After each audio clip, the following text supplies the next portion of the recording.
The most powerful tool that you have right now in your life, in your body, is your mind. That's why the enemy fights you in your mind. The devil doesn't have to tie you up for you to be bound. He just has to tie up your head. With stress, with worry, with aggravation, with low self-esteem, with pettiness, with anger, with hostility, with rebellion. And he can make you physically sick because your mind is sick.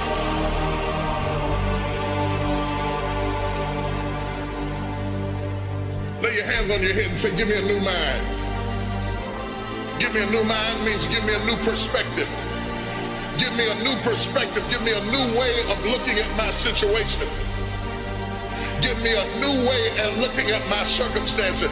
Get my mind ready for this year, because when I get this year, there's going to be blessings, there's going to be miracles, there's going to be opportunities. Oh yes, it's going to be some struggles, it's going to be some challenges, it's going to be some tests, but even the struggles are an opportunity for me to show off the victory if my mind can handle the change.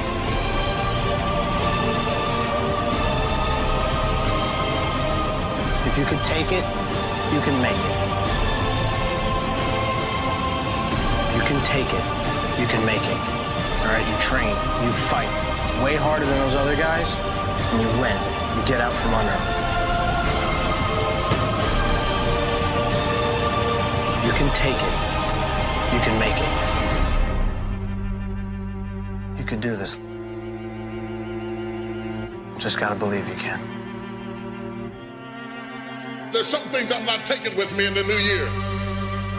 Everything that's inflexible and everything that's not ready and everything that's backwards and everything that's negative and everything that's condescending and everything that's carnal and everything that's holding me back, I refuse to take it over into another year and waste another new year with an old mind. Don't shape yourself around the comings and goings of this world. Don't shape your opinions and your attitudes around circumstances that you cannot change.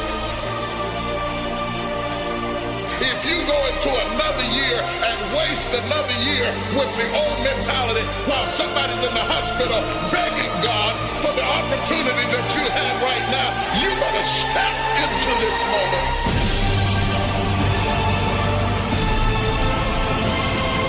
As soon as you decide to stop looking for answers in other people and miracles somewhere down the yellow brick road and click the heels of your mind, you could have been free years ago.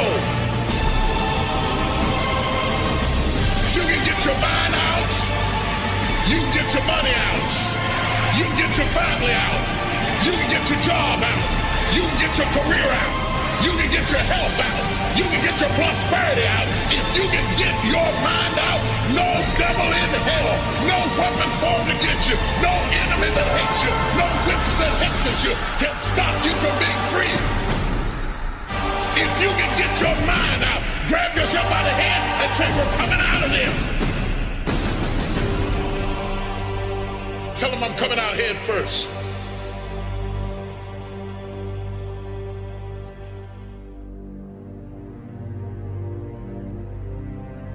I will not face a giant without you. I will not make a major decision without prayer. I will not bring somebody into my life just because they please me.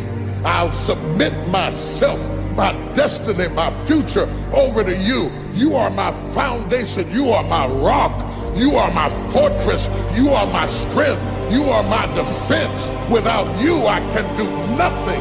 You are the substratum of every dream I have ever dreamed in my life, and I will take no promotion you don't want me to have, and I will accept no friend you don't want me to have. You're my rock. You owe him a level of commitment. You owe him a level of commitment. It's wrong for you to think that you're going to give an offering and God's going to bless a business you ain't committed to. Bless a marriage you ain't committed to. Bless you in school and you won't study. Bless you as a saint of God and you won't walk like a saint of God. Who do you think God is? Somebody playing in Vegas? God is not hitting a slot machine. God is a guaranteed, definite I am, the mighty God, a sure blessing. He told Abraham, I swear I'm gonna bless you. Ain't no chance, ain't no doubt, ain't no joke about it. If I told you I was gonna bless you, I will open up the windows of heaven and then wonder why I thought I'd be further than I am at the age of. Let me tell you why you are not further. It is not the devil, it is not witches, it is not demons, and it's sure God ain't haters. You are not any further than where you are right now because you have never thrown your whole self at anything in your life. You take a half-committed man and a half-committed trifling woman and put them together, and they'll have some half-committed trifling kids, and the whole house will be half-committed because children will be what they see. Stop fussing at your kids. They're a reflection of you. Your second commitment is to family, and it's a very important commitment.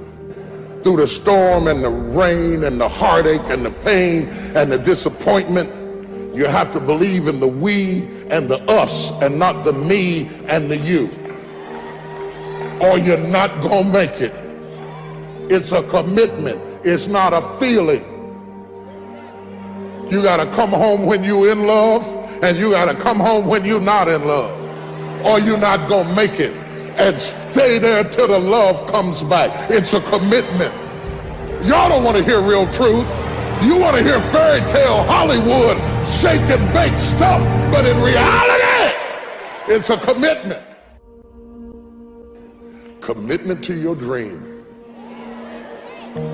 You cannot get people to believe in your dream until you believe in it yourself. Stop asking people to invest in things where you have no investment. Stop asking people to deliver something to you where you're not willing to go to the wire for yourself.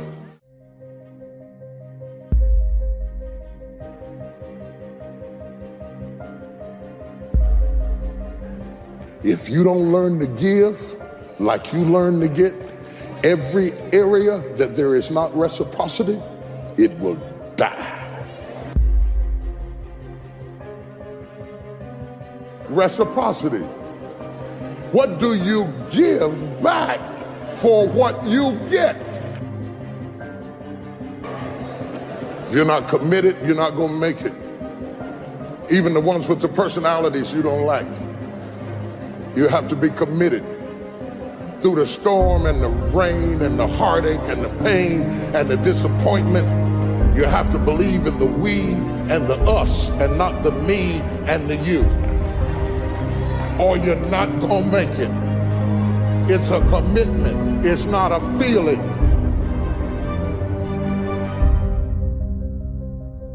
Until you have had the taste of finishing, you will not respect yourself. Until you follow through, until something is done, come hell or high water, tears and struggles and pain, and you go through it anyway, and you show up and you continue to fight on no matter the circumstances. After a while, something begins to wither inside of you.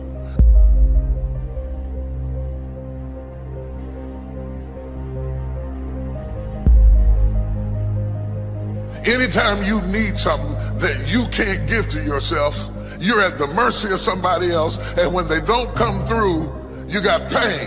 And what you become is the consequences of what you didn't get.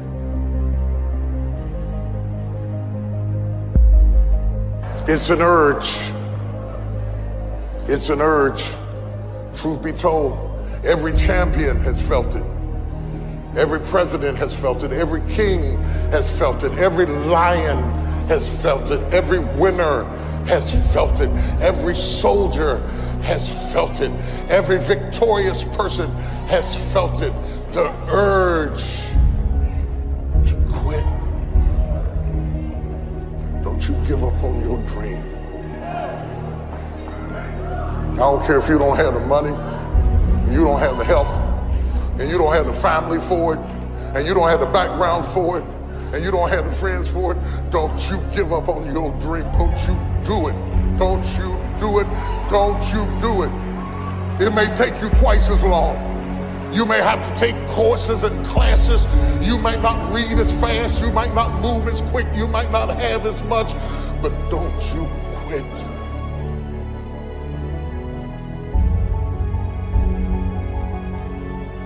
Don't you quit. You do make a difference. You do make a difference. You do make a difference. As weak as you are, as tired as you are, as many mistakes as you made, you do make a difference. There is something they would lose if you were not there. There was something that they would miss if you were not there. You do make a difference. It is not the movement of the clock that produces the newness of life. It is the movement in your mind.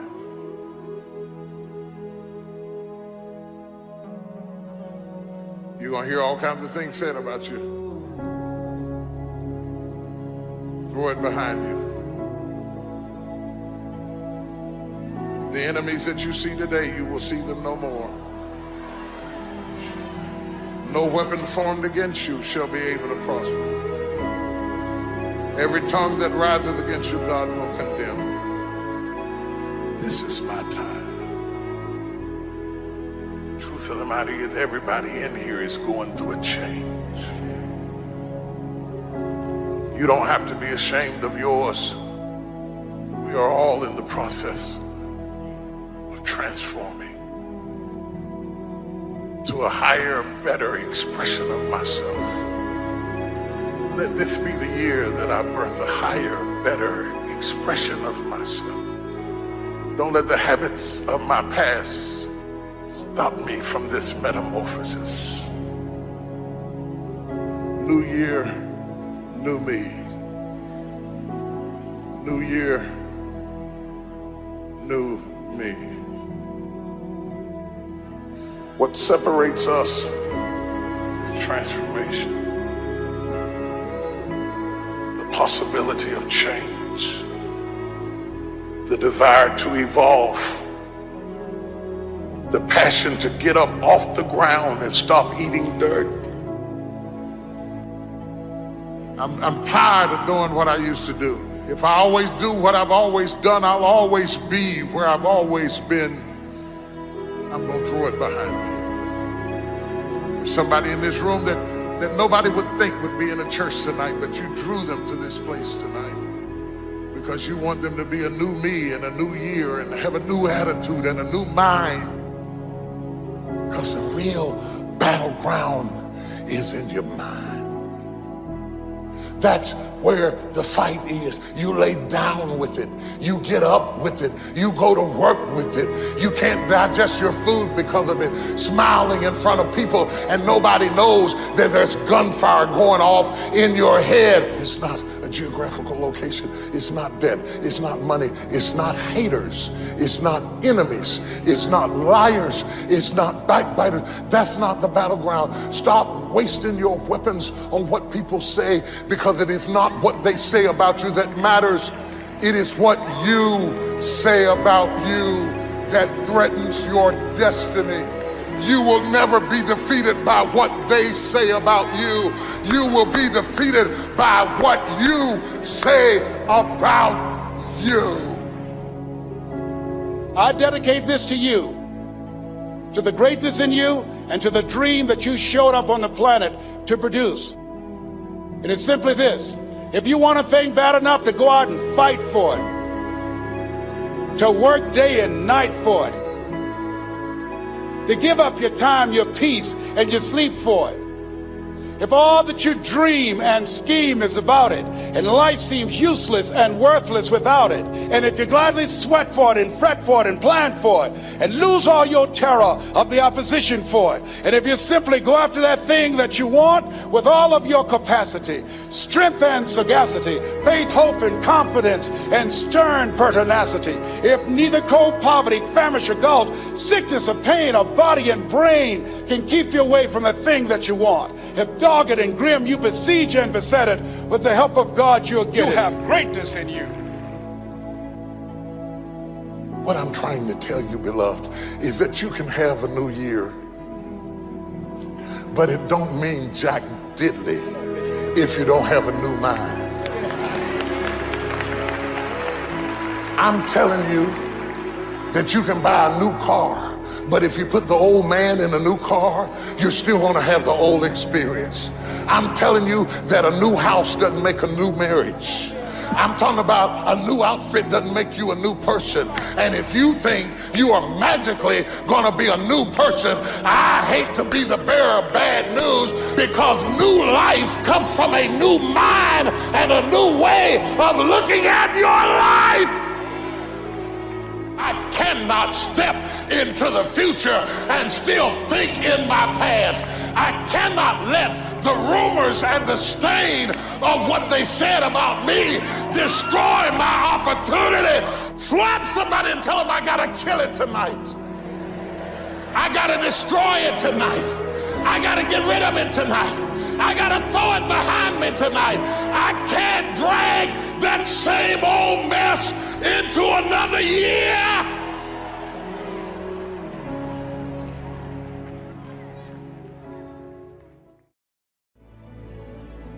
Everybody wants to be a beast until it's time to do what real beasts do. Everybody gets excited. E.T., the guru story, but nobody wants to get up at 3 o'clock. Everybody's excited when I say, I wake up at 3 o'clock, Eric's a beast, 3 o'clock. And then you try it twice at 5, and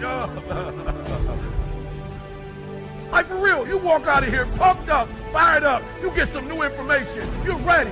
Everybody wants to be a beast until it's time to do what beasts do. And what you have to understand is, everybody that you're going to hear from, Eric Thomas, my mother got pregnant with me at 17 years old, high school dropout, ate out of trash cans, lived in abandoned buildings, slept in cars, multi-million company that's changing the world. I didn't say America, the world. Why? Because not only do I want to be a beast, if you follow my 24 hours, I do what beasts do.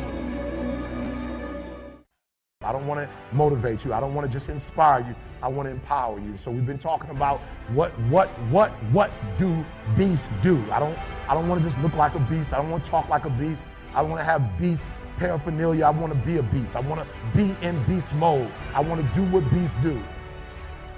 And so I told him yesterday was the weirdest thing. I was reading the story about the lion and gazelle, just like you. I was reading the study. I was reading and I was studying. I would read it over again. I would study. I was examining. I would pull back and I would digest the story. I'm going over the story over and over and over and over. And I'm looking for that thing. I'm looking what makes a lion a lion. I'm looking because if I can find out what makes a lion, I can help you turn that switch on. Because we all have it. That switch is in all of us. It's in a high school dropout. That switch is in someone who was homeless and ate out of trash. That switch exists in all of us. And I knew if I could turn the switch on, and if I could teach you how to turn that switch on.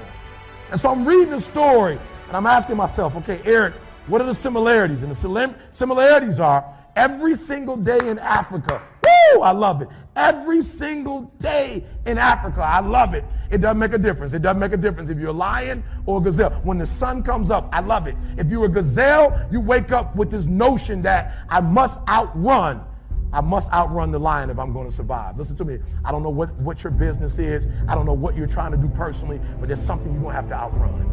Every single day when you wake up, something you're going to have to run. For some of you, it's alcohol. For some of you, it's other substances. For some of you, it's depression. For some of you, it's your past. For some of you, it's procrastination. For some of you, your inability to stick with something, to start and finish. For some of you, you can't execute. I don't know what it is, but every single day, like that gazelle, you're going to wake up and boom, you're going to have to run from something. That's something you're going to have to get away from to survive. And that's all the gazelle is doing. He's running from the lion because he's trying to survive. But what's weird is that even though the lion is considered to be one of the most ferocious animals, one of the most dangerous animals, one of the kings of the kingdom, that when the sun comes up in Africa, that the lion has to do something too. Even though he's great, the gazelle's not going to come and just let him eat him up. He's going to have to chase that gazelle down. He's going to have to kill that gazelle. So when I read it, that's the similarity. That if it doesn't make a difference if you're a gazelle, it doesn't make a difference if you're a lion. If you're at the top of the game, you still got to work. If you're at the top of your game, you still have to grow. If you're at the top of your game, what I know about you, if you're at the top of your game, there's still room for improvement. You can still get bigger. You can still get better. You can still be bolder. If you are still alive, there's still room for growth. There's still room to grow and be better. And so it says it doesn't make a difference in the safari. In Africa, it does not make a difference when the sun comes up. Boom! You better get to running. And so I studied. I said, what's the difference? What's the difference? And I noticed that the gazelle is running. And I asked myself, what's the difference? And I got it. The gazelle is running. The gazelle is afraid. The gazelle understands that if it does not stop running, or if it stops running, it's going to die. But I watched it long enough, and I saw the gazelle stop, and I said, ooh, I get it. It's not being chased. It's not being pushed. It's not being prodded. And some of us in this room, if we don't have a reward, you're not self-motivated. You're not self-regulated. You don't have that thing inside of you that pushes you. That alarm clock still has to get you up. Why? Because your passion is not waking you up. Your passion is not getting you up. And so I saw it. I said, ooh, the lion does not need to be pushed. The lion does not need anything external. That thing that it needs is inside. And so every single day, the lion wakes up and he runs and chases the gazelle. Why? Because he realizes that if he is to survive, if his kids are to survive, he must eat. And so you got to do me a huge favor. You got to do me a huge favor. You got to get to the point where you don't need a car anymore. You don't need a house anymore. You don't need to be pushed by anybody anymore. Your dreams, your wife is going to push you. Your spouse is going to push you. Your child is going to push you. The need to get better is going to push you. Because you're closer than you're ever going to be, it's going to push you. You don't need anything to push you. Your goals are going to push you. Your dreams are going to push you. The opportunity of a lifetime that happens in this particular time frame is going to push you. It's going to drive you. It's going to make you better. So do me a favor as I leave. You can't be average anymore, 70%. You can't do it. You can't do it and have what you want. You can't give me 70 and be what you want. You can't give me 70 and do what you want. You can't be average anymore. You can't be good anymore, 80%. You can't be good anymore, 80%, and have what you want. You can't be good at something and have everything you dreamed of. To make your dreams become real. To no longer dream them, but walk in them. You can't. 90%, you can be good, you can be good, you can be great, but you still won't get it all. I'm telling you, but when you become phenomenal, there's nothing you can't have, nothing you can't do, nothing you can't be. And I believe that you're in this room right now. I believe that we're in the same space right now. I believe we're all in this place together. Listen to me. I believe that we're all in this place together because all of us hate average. None of us want to be good. And for those of us who reach greatness, we have a desire to push past greatness and see what phenomenal looks like. So I need everybody in the room, when you think about your goal and you think about your dream, I need you to understand, as I said to my wife in that hospital room, I can, I will, I must. I need everybody to say it with me. I can, I will, I must. Come on. I can, I will, I must. Again, I can, I will, I must. Now for those of you, you want it all. Every single dream, every single goal. As I say it, for those of you who really want it, you're going to say it and you're going to stand and you're going to say it like you mean it. I can, I will, I must.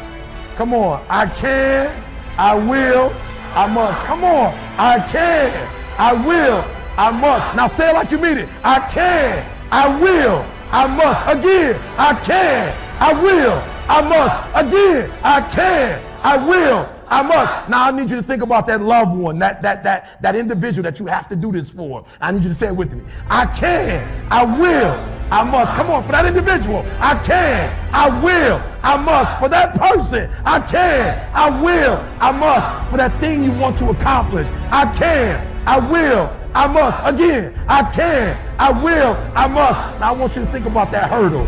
I want you to think about that thing that keeps pressing you down. I want you to think about that mountain that's hard to climb. I want you to think about that thing that you just can't seem to get over. We're going to get over it today. We're going to get over it. We're going to get over it together. I can, I will, I must. We're going to add to it. I can get over it. I will get over it. I must get over it. Ready? I can get over it. I will get over it. I must. Come on, come on. I can get over it. I will get over it. I must get over it. You just want to step out of it, to step out of the whole race, the whole business. The monstrosity of being alive overwhelms you. If you have depression, if you have anxiety, if you have post-traumatic stress disorder, if you have any kind of mental health condition, this is not something to ignore. Depression, frustration, anxiety, pain, disillusion. It's just a natural part of the process of becoming a stronger version of yourself. The thing that keeps one living is a sense of future, that there will be a tomorrow, and tomorrow I've got to do this, and then the day after I've got to do that. Get started. And I'm going to tell you right now, it won't be easy. It will be hard because life is hard. That's what life is. With depression, one of the most important things you could realize is that you're not alone. I've been places and someone has said, well, you lost an arm and a leg, so you had a right to be depressed. And I stopped them. I was like, depression is real. No matter what you're going through right now doesn't mean that it's not going to end. I think too often we think about the stresses that we're dealt with right now, and we think that there's no light at the end of the tunnel. All that you can see is darkness, and everything that you try to do just kicks you right back in the face, and you just can't seem to get yourself up. You don't even have to go through something traumatic. Some are caused by something traumatic. Some can be a chemical imbalance in the brain. There is light at the end of the tunnel. Life is hard. Life is challenging. There are ups and downs. And these challenges that you face, they're going to do their best to take you down. Do not let them. Of course you have to work. Of course you have to show up. Your team needs you. Life needs you. Your family needs you. Life is for the living. Depression is not only normal, it's essential, and be grateful for it because it allows you to reorder yourself at a higher level. I speak what's on my heart. And I gave my speech, and as I was closing, I kind of mentioned some depression. Because I was coming out of the winter months, and it hit me again this past winter, and I went and saw the doctor, and so it was on my mind, and it came up. And as I was saying, I thought, this generation of people probably aren't connecting to what I'm saying. When I walked off the stage and they lined up, the amount of people that thanked me for talking about mental health. And here I was, I thought they didn't want to hear. I thought I was stepping out of line. No, it needs to be talked about because it's not just this generation. It's people are realizing more and more that it's an issue. And the more we talk about it, the easier it is for people to be honest with themselves and get the help they need. Line up those problems and confront them. Face them. Fight them. Do not let them bring you down. Do not personally identify with your depression. See it as you see winter, and winter always leads to spring and summer again. See it as you see nighttime. Nighttime becomes daytime again. Hold on to that fundamental quality of faith. And on the other side of your pain is something good. Suicide is a permanent solution to a temporary problem. No matter what you're going through right now, doesn't mean that it's not going to end. Stand up, dig in, let those challenges raise you up, let them elevate you. let their demands and their trials make you stronger. Adversity you face today turn you into a better person tomorrow. You are worth more than diamonds. All the diamonds in the world, you are so precious. Every single one of your hearts, you can do something. Life is not always good. Life is always not rosy. But life is worth living. There's one thing that if you did every single day, it would make an extraordinary difference in whatever mental health issue you're struggling with, and that is exercise. And the reason you've got to exercise every day is because what we know about human beings is that when you physically move, your physiology changes, and that changes your brain. Take the time to rest, because just what if that resting is the key to world-class producing? Get outside and exercise every single day as if your life depends upon it, because you know what? It does. Your brain needs it, your body needs it, your mental health needs it.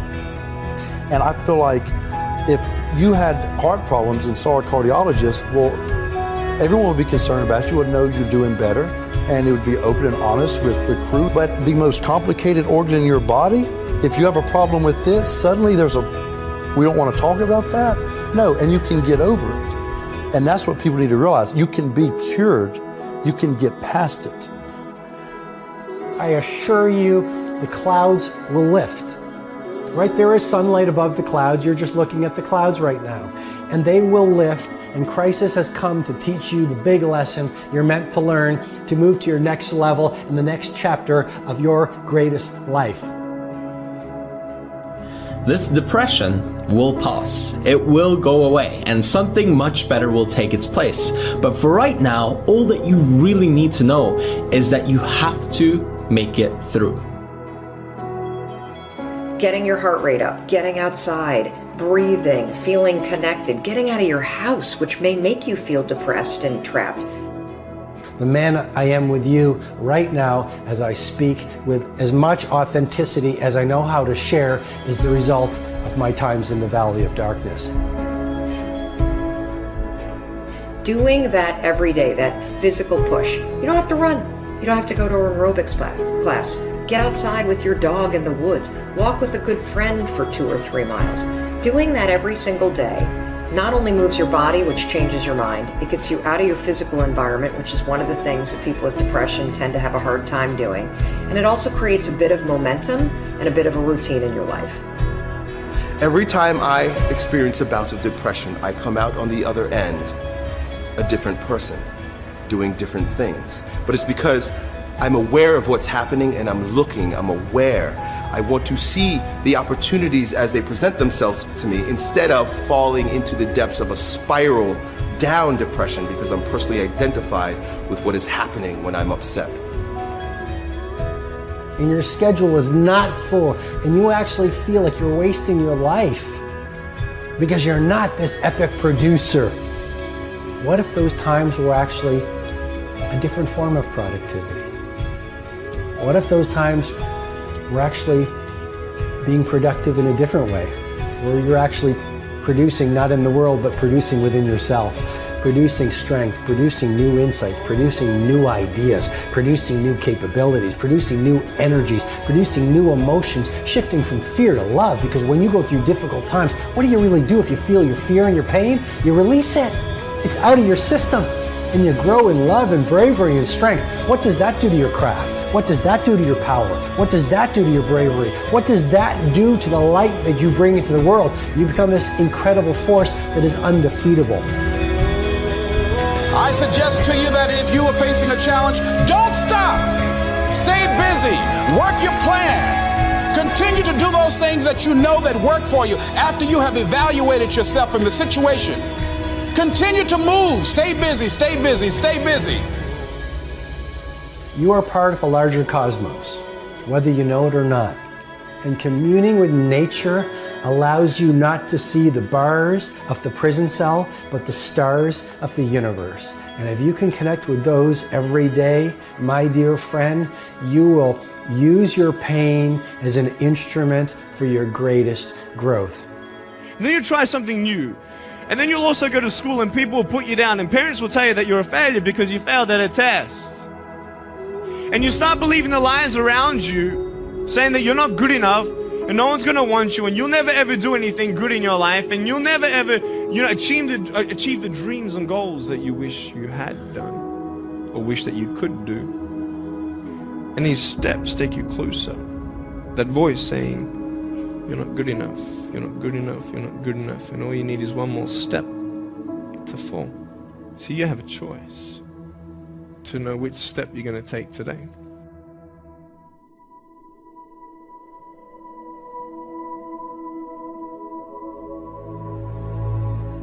What will sometimes haunt my dreams still is just like a general feeling of morose anxiety. Everyone experiences a version of anxiety or worry in their lives. I don't know why I opened up and talked about it, but I guess I was just sick and tired of just having it inside of me for 20 plus years, and I was ready to make a change. What helped me the most, that I want to impress upon all of you, is that I realized that part of my identity is saying no to things I don't want to do.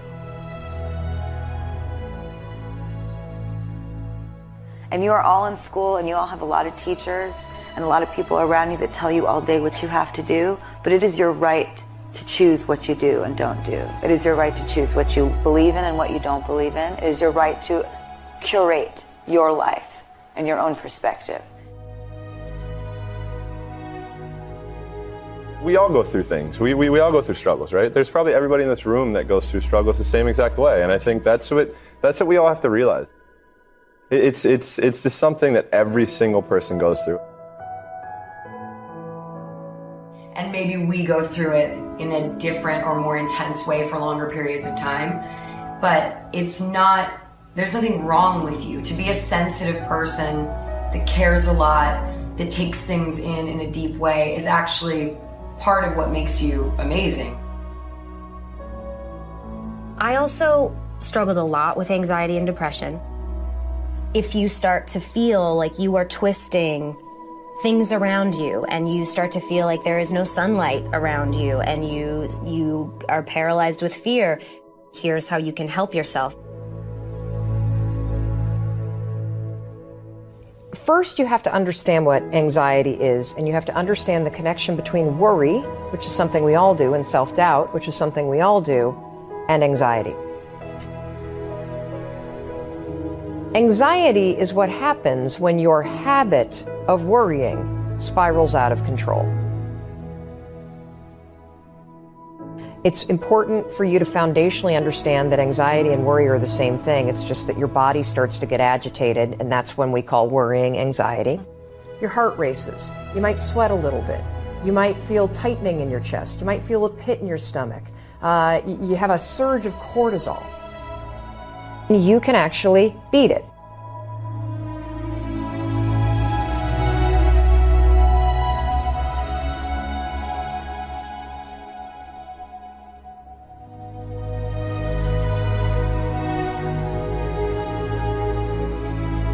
This is how you're going to do it.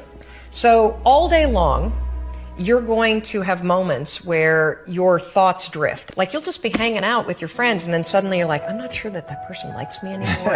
I haven't heard from my kids lately. I wonder if they're dead or, like you just start worrying about stuff. Why? Because it's a habit. Because when you're not paying attention, your brain shifts from you being a decision maker and paying attention to you just kind of spinning things on autopilot, and one of your habits is worrying. The second you wake up and you notice, holy cow, I'm talking some negative garbage to myself right now. 5, 4, 3, 2, 1.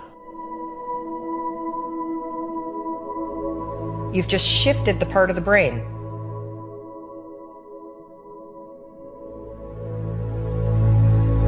You've shifted from the basal ganglia, which is where your habit loops are spinning, and you've awakened your prefrontal cortex.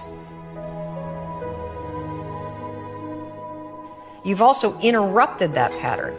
Now what you're going to do, because your mind is actually ready to receive a different thought because of the counting. Now you can put in an anchor thought.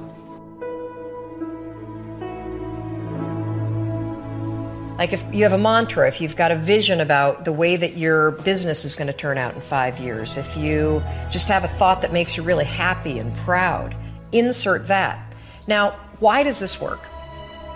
It works because of the counting. And I'm not kidding. We know, based on research, that positive thinking alone, not effective. In some instances, trying to force yourself to think positive can actually make the worries worse. Why? Well, the reason why is because it's really hard to just change the channel.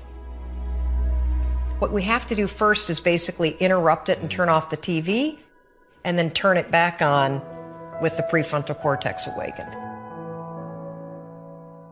So the counting is essential. And so you can start using this today.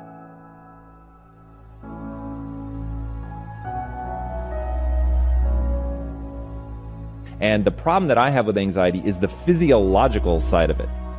I got shallow breathing, rapid heart rate, and most terrifyingly, the blood is actually leaving the prefrontal cortex. And so you're getting into a position where your higher level cognition is actually being shut down because it doesn't have blood flow. And then I began to visualize that what I was trying to do was get myself into a calm state where the blood could actually go back to the places that I needed it, so that my higher level ability to reason would kick back in. The first thing that I started to do to be able to consciously control that was meditate. In meditating, what you're learning to do, at least for me, and I don't consider myself a meditation expert by any means, but this was one of the huge wins for me in meditating, was learning to breathe from my diaphragm. Even one breath from my diaphragm had a really big impact. Breathing from your diaphragm instead of from your chest, right? So most people breathe like this, and it's all in your upper chest. You're not getting a very deep breath. So in meditating and learning to breathe from your diaphragm and learning to consciously calm yourself down, meaning you're lowering your heart rate, you're breathing much more deeply from the diaphragm, getting the blood reallocated to the parts of the brain that are actually useful. That meditating was my first step into that.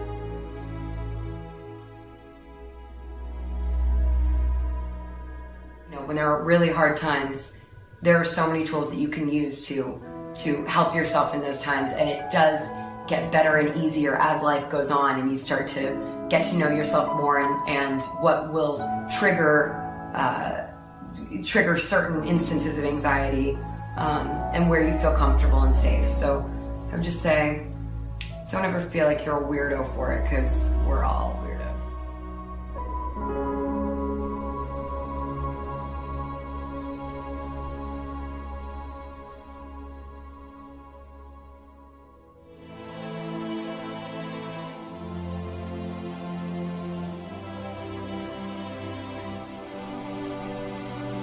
In 1973, a young man wrote a letter to American author E.B. White. The young man was losing his faith in humanity. And this is the reply he received from White. Hope is the thing that is left to us in a bad time.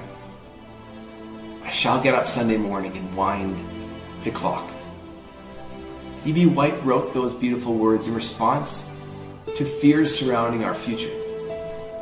As long as there is hope, get up and wind the clock.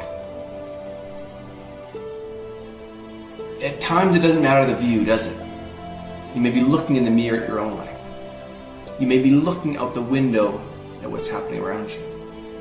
The future becomes bleak. Days full of fear. It's when darkness forms, clouds roll in, and life gets heavy. Sometimes we feel it together. Sometimes we feel it alone. Those times surrounded by sadness. And in those moments, what are we to do? For there is but one sensible response, isn't there? We wake up and we make tomorrow better than today.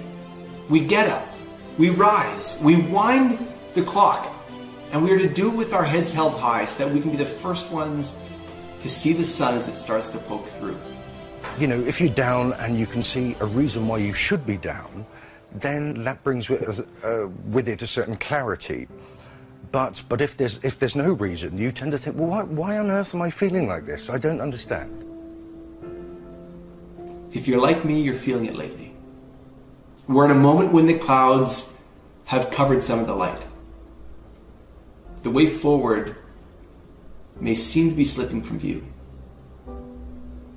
The path of progress, which has been so hardly fought for, can feel like it's fading. Perhaps it was the path you were declaring for yourself, and now it's changing. It's shifting. Gone. And hope is the thing that has left us in a bad time. But hope is not the final fragile string. Hope is the start. Hope has a strength. It means something new is coming. Because it always does. Clouds break. The sun shines. In fact, it's never stopped. So in E.B. White's words, hang on to your hat. Hang on to your hope. And wind the clock, for tomorrow is another day.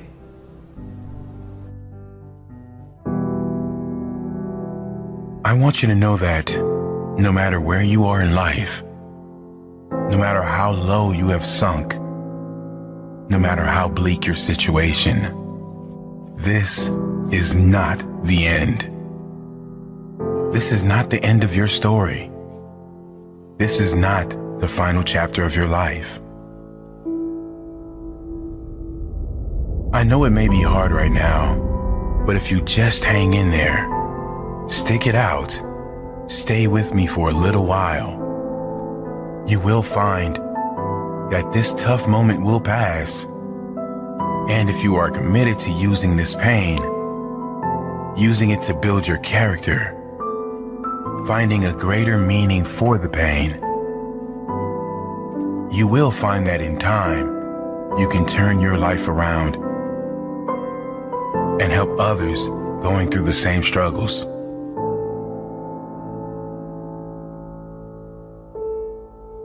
The world right now is in the middle of a mental health crisis. It's estimated almost half the population suffers from depression at some stage throughout their life. Rather than join the queue, it's important we learn why we get down and then how we can change it.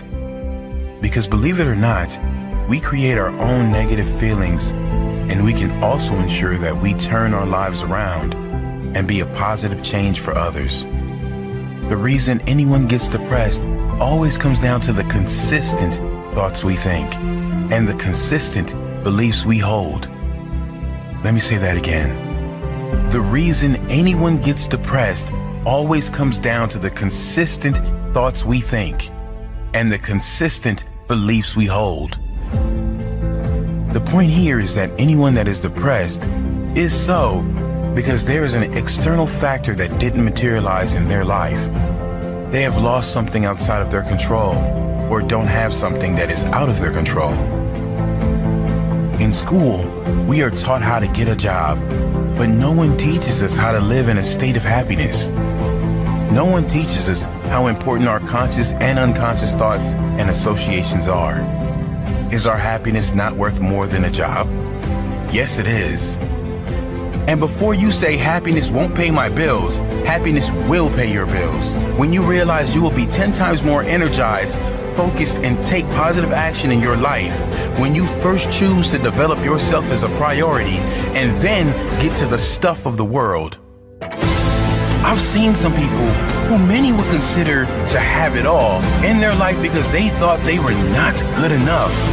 A thought, a belief within them told them they were not worthy. These people that many were jealous of, many envious of, were not good enough. You must value yourself enough to take the time every single day to work on you, to engage in something that will ensure you are a positive influence on the world. This, of course, doesn't mean life will suddenly be perfect. The same life challenges will show up, but if your mind is strong, if your mind is at peace, your reaction to the challenging times will be very different. Your reaction will be, how can I make this work? Not why is this happening to me? And then others will look to you, not with pity, but with hope. Because your strength will become their hope, their strength. You really can be that powerful. You can ditch the victim story.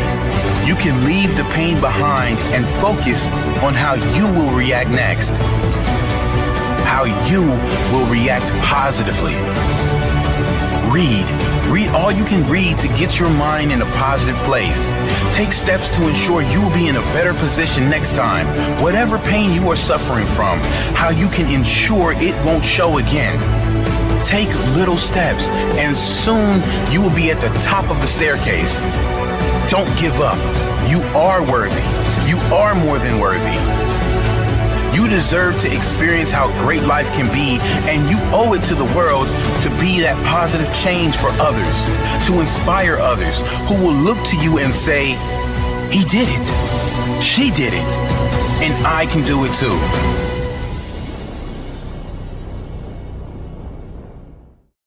It's never going to make sense. It's never going to be obvious. You're never going to walk out your door and see the obvious way that you want to go. And if you do, it's a trap. If you do go down the path that's already laid for you, it's going to take you to all the destinations that are already known.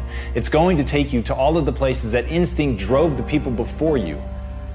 But if you want to go somewhere unique, if you want to go somewhere that only you would go, if you want to create something new and really live a life that was meant for you, because it's literally crafted by you, you have to take the first steps on faith. And as Rumi said, as you start to walk out on the way appears.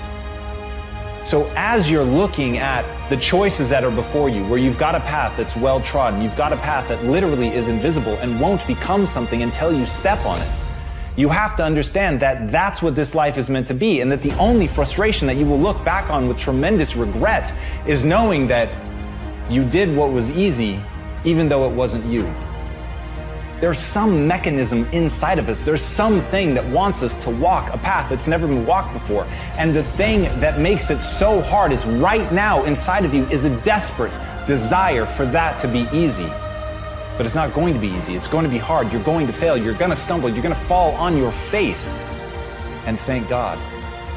Because as Muhammad Ali said, only a man who knows what it's like to be defeated can reach down to the bottom of his soul and come up with the extra ounce of power it takes to win when the match is even.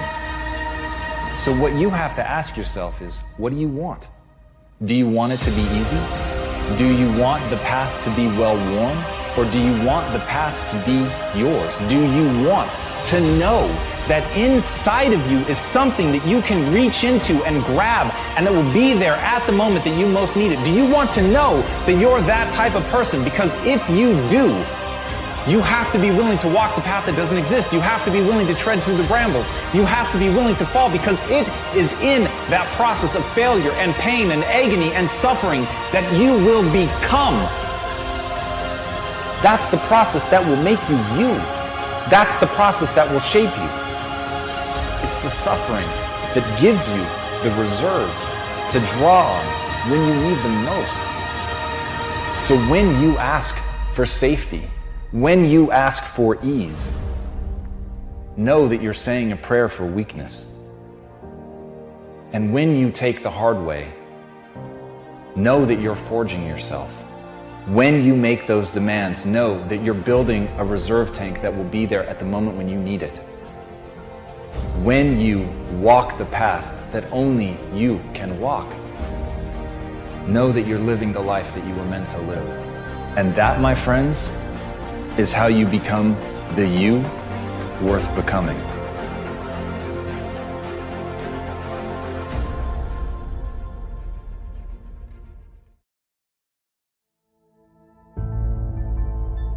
The wolf on the hill is never as hungry as the wolf climbing the hill. It's not easy going it alone, but if you keep going, stay true to yourself, it will be worth it in the end. The hardest walk you can make is the walk you make alone. But that is the walk that makes you the strongest. That is the walk that builds your character the most. To all of you fighting battles alone, to all of you going against the grain, battling the naysayers, stay strong. Keep going. Stay strong. Keep going.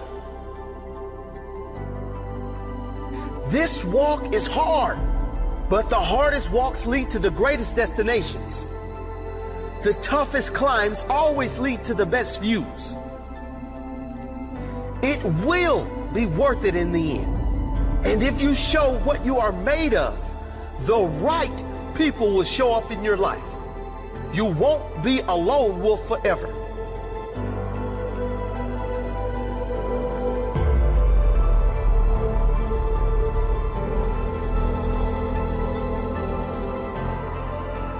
You have qualities only few can admire because most don't possess.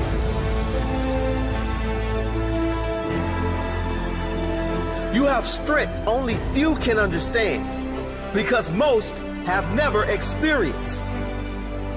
So don't give in. Don't settle.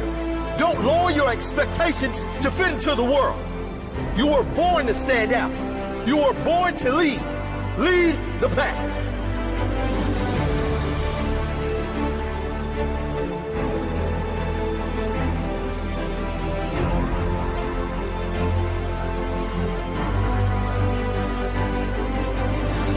They say the wolf on the hill is never as hungry as the wolf climbing the hill. Always be that wolf climbing the hill. Always hungry for more.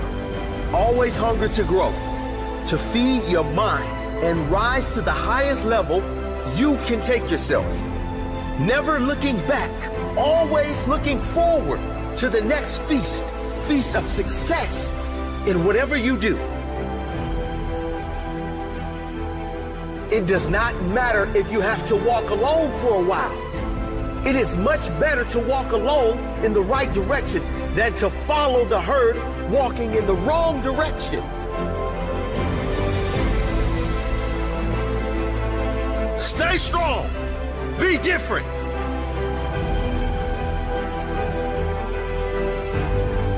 Your destiny is in your hands. Get out there and hunt it.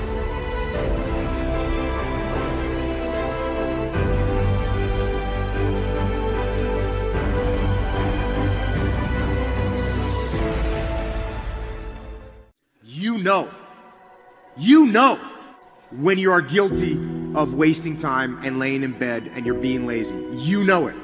Whether that was 7 o'clock in the morning or 6 o'clock in the morning, you know it. You have to start the cycle of waking up early by waking up early. Success is not convenient. You have to do what is required to accommodate success. Holding the line, maintaining the standard, giving no slack, none. That's the discipline. There are opportunities that are going to come your way, and there might be some other things going on, and you have to make a choice. You have to ask yourself the question, what do you want? Because if you don't know what you want, nothing else matters. How I'm about to use my time. Is it positive? Is it purposeful? Is it leading in the direction of where I'm going and the meaning of my life? Is it productive? And is it profitable?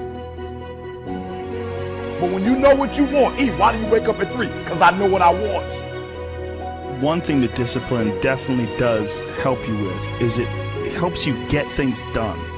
And when you get things done, when you actually do things, you have more success. I wake up, boom, and I go pursue it.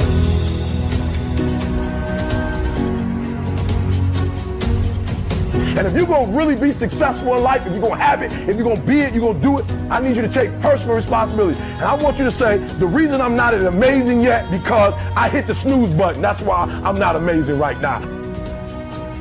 big part of success is just not being lazy and just doing it. That's like 90% of it is just showing up. The reason why I'm not amazing right now is because I couldn't get up early enough because I told myself I'm not an early person. Get there and start working. Like, you're not going to feel perfect every day. If I only worked out when I felt good, I'd be a fat. I'm not amazing because I would prefer to make excuses than make adjustments. That's why I'm not amazing. Because there's a lot of days I don't want to do it. It's pretty much the same with everybody that actually gets good at something. I want you to do me a huge favor. I want you to stop talking about this person didn't do that person didn't do this thing, I didn't have that, I didn't grow up here, I didn't get this advantage, I didn't get, kill it. There's got to be those days you push through. Are you hearing what I'm saying? Why haven't you reached amazing yet? Just keep it 100. I'm not amazing because I'm lazy. Just look at yourself in the face and be honest. I'm not amazing because I'd rather spend my money on shoes. I'd rather spend my money on stuff than to make a sacrifice in a book or to fly and go. I'm not amazing because I'm not doing what I'm supposed to be doing to be amazing. And getting up early is not only an incredible competitive advantage because most of your competitors are asleep, but getting up early is a great gift you give yourself. You get more life. I always say that I'm like the most lazy, disciplined person I know because I don't want to do it. Yeah. But I always do. Do you want to be an artist? Do you want to be an engineer? I don't know, but I want you to start the year off. We're not talking about, fake dreaming and just writing goals down and be doing it. I'm talking about knowing what you want, because when you know what you want, that's where the drive comes from. That's where the passion comes from. When the thing is done, when the discipline has been implemented, remember what that feels like, and then remember that those minutes and those hours, they turn into weeks and months and years, and holding the line in those critical minutes will put you in an infinitely better place, physically and mentally, if you maintain the discipline.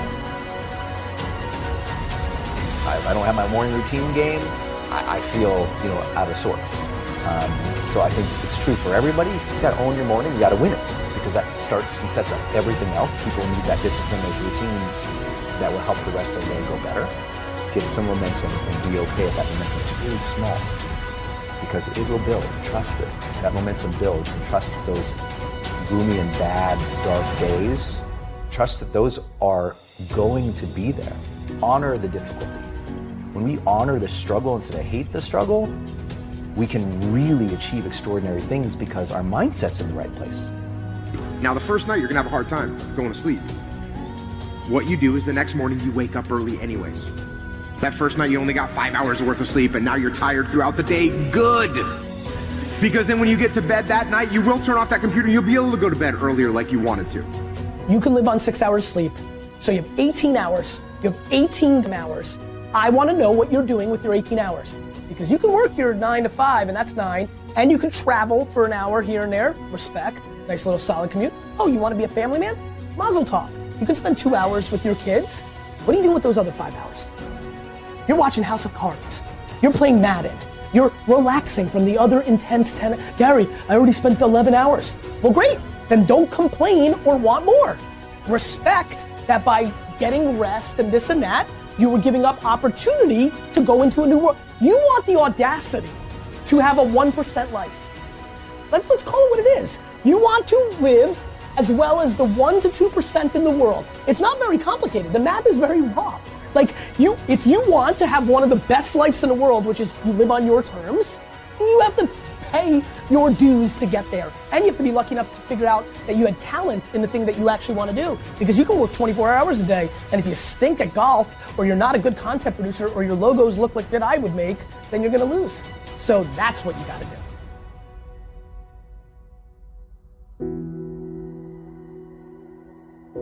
The most important thing you can do is win the morning. Just win the morning, man. It is not easy. but it is worth it.